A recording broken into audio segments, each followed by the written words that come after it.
Buang sampah sembarangan adalah perilaku yang merugikan baik lingkungan maupun kesehatan manusia. Praktik ini menciptakan berbagai masalah serius, termasuk pencemaran udara dan air, kerusakan ekosistem, serta penyebaran penyakit. Adanya kesadaran tentang dampak buruk dari buang sampah sembarangan sangat penting untuk menjaga kebersihan dan kelestarian lingkungan kita. Contoh dampak negatif membuang sampah sembarangan. 1. Pencemaran lingkungan. Buang sampah sembarangan menyebabkan pencemaran lingkungan yang signifikan.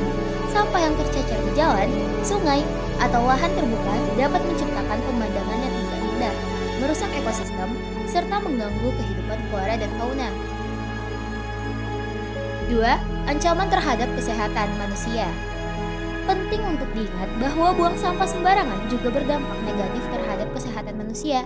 Penimbuhan sampah yang tidak terkelola dengan baik bisa menjadi tempat berkembang biak bagi vektor penyakit seperti nyamuk, tikus, dan serangga lainnya.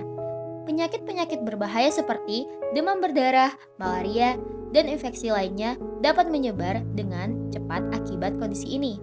3. Kerugian ekonomi.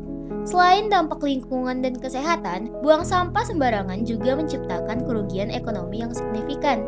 Biaya pembersihan, pengelolaan sampah, serta potensi kerusakan infrastruktur akibat penimbuhan sampah sembarangan sangat membebani pemerintah dan masyarakat.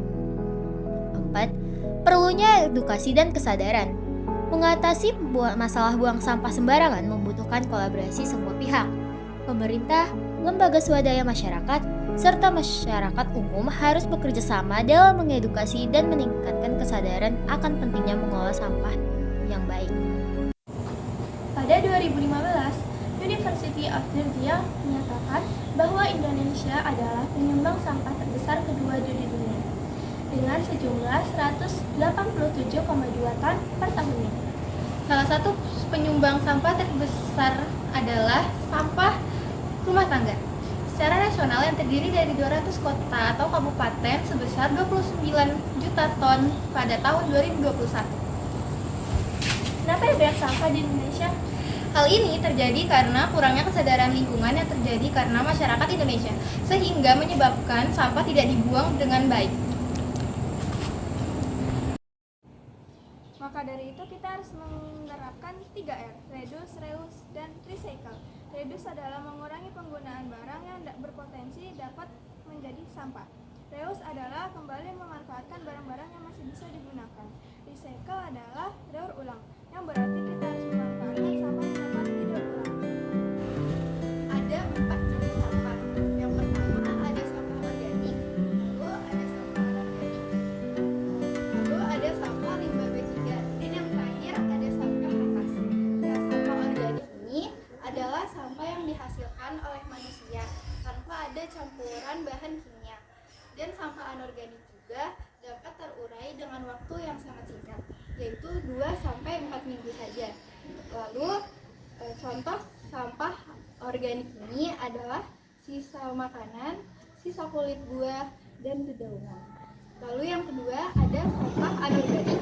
Sampah anorganik adalah sampah yang dihasilkan oleh manusia, namun sudah tercampur dengan bahan kimia. Dan sampah anorganik juga dapat terurai, namun dengan waktu yang sangat lama, bisa sampai ratusan tahun. Contoh sampah anorganik adalah plastik, sisa kaleng minuman bekas, dan sisa elektronik. Sampah limbah B3 adalah sisa suatu usaha atau kegiatan yang mengandung bahan berbahaya atau beracun. Contohnya bekas harum ruangan, penutup pakaian, deterjen, dan lain-lain. Sampah kertas adalah sampah yang terdiri dari kertas. Pemilahan sampah kertas dapat memudahkan proses daur ulang kertas, karton, pengolahan kertas, dan pamflet. Dan terjadinya masalah ini karena minimnya infrastruktur pengolah sampah di Indonesia, di mana hanya 54% dari total kabupaten atau kota yang memiliki pemrosesan akhir yang memadai dan sesuai standar.